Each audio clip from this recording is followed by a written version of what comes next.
Entender as dimensões moleculares ajuda a compreender a ação fundamental da replicação para a manutenção gênica das espécies. As informações contidas na dupla hélice em estrutura cilíndrica normalmente têm um raio de 1 nanômetro.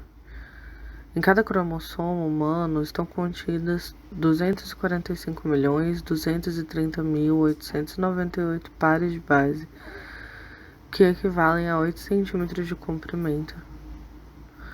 24 cromossomos humanos contêm mais de 3 bilhões de pares de base, equivalente a mais de 1 metro de comprimento. Origens são proteínas iniciadoras que se ligam ao DNA e dão início ao processo de replicação. As origens bacterianas são sequências muito bem definidas, onde as proteínas iniciadoras de replicação se ligam. Os eucariotos, por sua vez, possuem múltiplos cromossomos lineares com diversas origens, o que representa uma adaptação evolutiva. Vamos entender como uma adaptação evolutiva, dado o tamanho dos genomas e a velocidade da replicação, que, em comparação à replicação bacteriana, é 20 vezes mais lento. Temos como exemplo o maior cromossomo humano, que, se com apenas uma origem, teria sua replicação em mais de 50 dias, quando, na realidade, o tempo típico varia de 8 a 24 horas. Como podemos ver na imagem, de cada origem surgem 2 forquilhas de replicação dispersas no cromossomo, criando um replicon, duplicando apenas uma vez a cada divisão celular. Porém, eventualmente, com a replicação de diversos replicons, são produzidas cromátides irmãs que se separam apenas na mitose.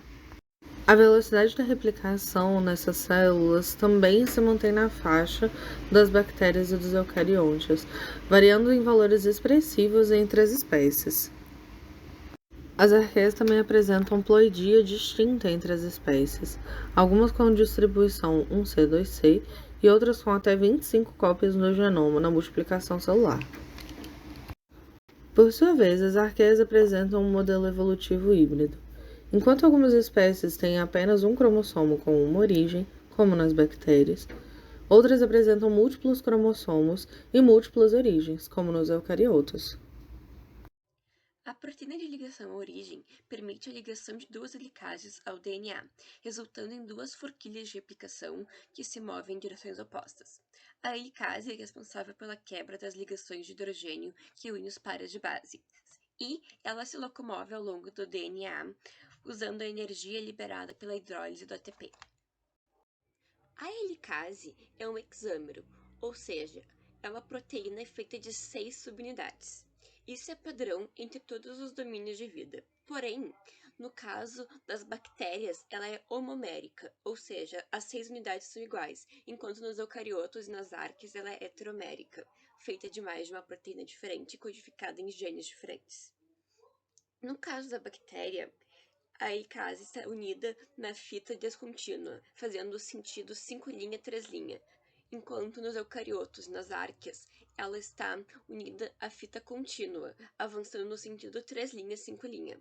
Sem contar que, nesses 2 domínios, também há a presença de um duplo heterohexâmero, que é como mostrado na ilustração aqui embaixo, quando tem 2 proteínas helicases unidas com ligação cabeça a cabeça.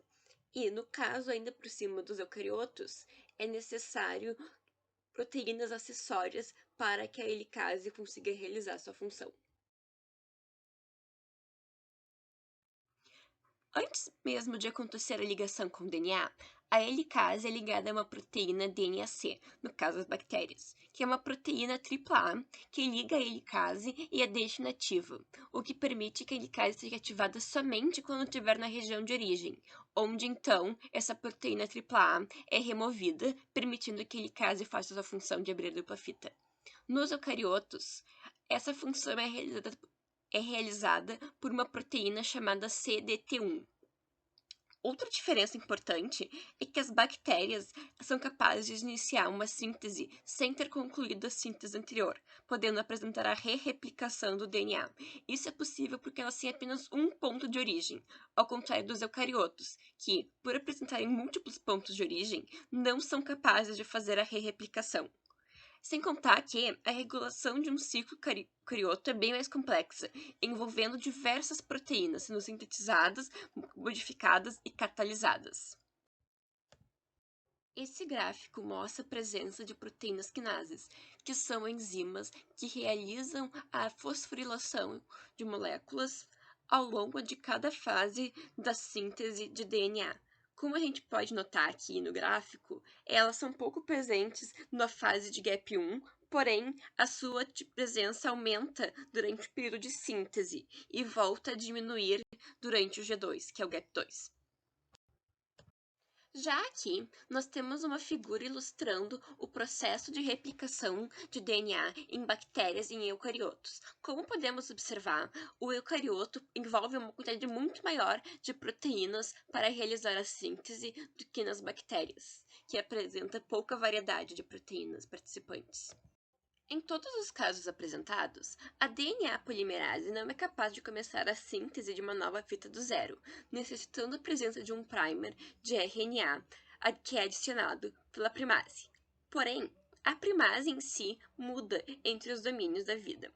Nas bactérias, a função da primase é feita por uma proteína simples chamada DNAG, que sintetiza cerca de 12 nucleotídeos de RNA e estimula a ruptura da ligação do DNA-C com a helicase, tornando a helicase ativa.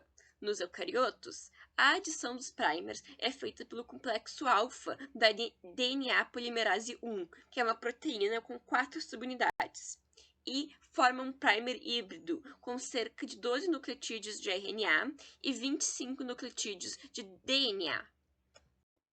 Ainda há necessidade de realizar futuras pesquisas para podermos entender exatamente quais são as reações que levam à adição de primers. Porém, já se sabe que é necessária a cooperação de diversas proteínas, pelo menos em eucariotos, pois muitas dessas proteínas ainda não foram encontradas em bactérias. Também se sabe que a DNA polimerase Epsilon tem uma função importante, atuando antes da DNA polimerase alfa e podendo ser um componente estrutural que ajuda a recrutar a DNA polimerase alfa. Porém, esse mecanismo ainda não é muito bem entendido.